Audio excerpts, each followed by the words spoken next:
Hey, what's up everyone? Morey Croson here, and today we're going to be going over 10 hip exercises to help improve your sprinting. If you like the information, go ahead and subscribe to the channel here below. It really helps us out a ton, and we hope you enjoy the video.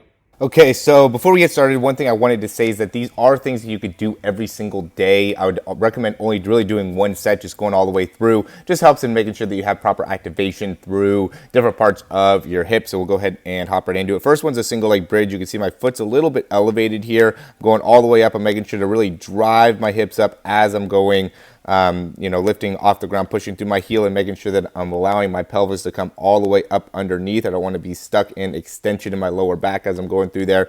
So really just by squeezing your butt and squeezing that upper hamstring, you should be able to activate those muscles just fine. This one's a quadruped, just going ahead and lifting up. These are working the abductors, also working on the range of motion through the hip. So I'm lifting my leg right up. As I'm doing this, I don't want to end up rotating too much over to the side with my back. I just want to be lifting straight up there with my foot going straight ahead. Notice how I turn my foot so then it's also going straight down. So you're going to end up doing both of those there to be able to activate different parts of your glute and improve your overall range of motion.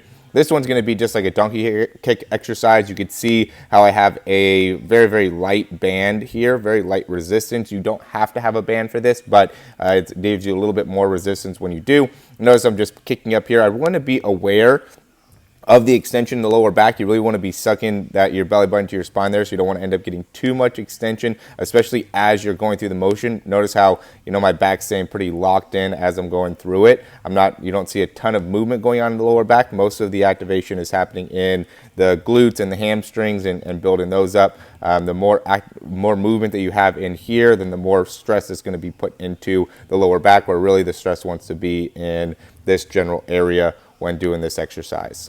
This one's a great one to build up your adductors and really your core. Really, to the best of your ability, you want to be trying to control your spine, right? So you can see I'm going forward and back. That's going to end up happening somewhat naturally, but you don't want to end up having too much movement going around, and you're going to end up going with full range of motion, full circles going all the way in, and then you also want to be doing full circles going all the way out. Notice how I transition now. I'm going all the way out there as I'm going through. So this is going to work the inside part of your groin, inside part of your hips, and also a little bit of your core, get a little bit more stability within the spine as well. Really a great overall exercise. Next one's going to be, I have my hip up against the wall, and everything is nice and straight. I'm maintaining my spine height, and then I'm just lifting up one leg.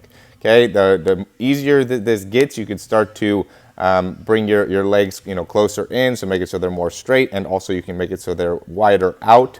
Okay, both of those will make it so there's different levels of difficulty there, but you're just trying to work on your hip flexors. This is going to be really more of a range of motion exercise. So you can see here as I have my foot up to a little bit below my hip height, but you want to be definitely challenging how high you're getting your foot up here. And then from there, I'm just going and I'm pulling my knee in, pulling my knee out. I'm keeping my whole back, my down leg here is straight. My back's up against the wall, my head's up against the wall. Everything is touching the wall here. That is not on to the actual box. And then from here, again, I'm just bringing my knees in, pulling my knee in, pulling my knee out to work on the range of motion there.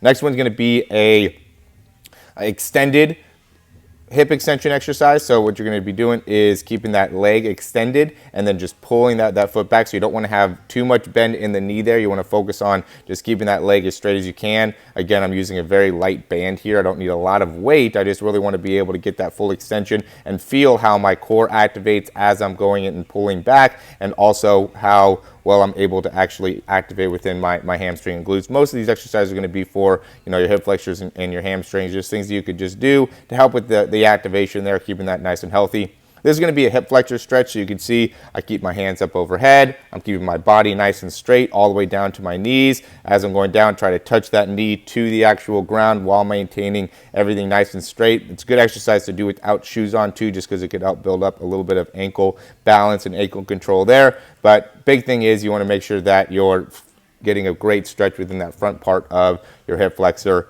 in order to address that. You could also be squeezing your glutes here to make it so you can get a little bit better overall stretch and better activating the glutes. Yeah, I don't want to be arching too much far back there. You just want to keep everything nice and straight.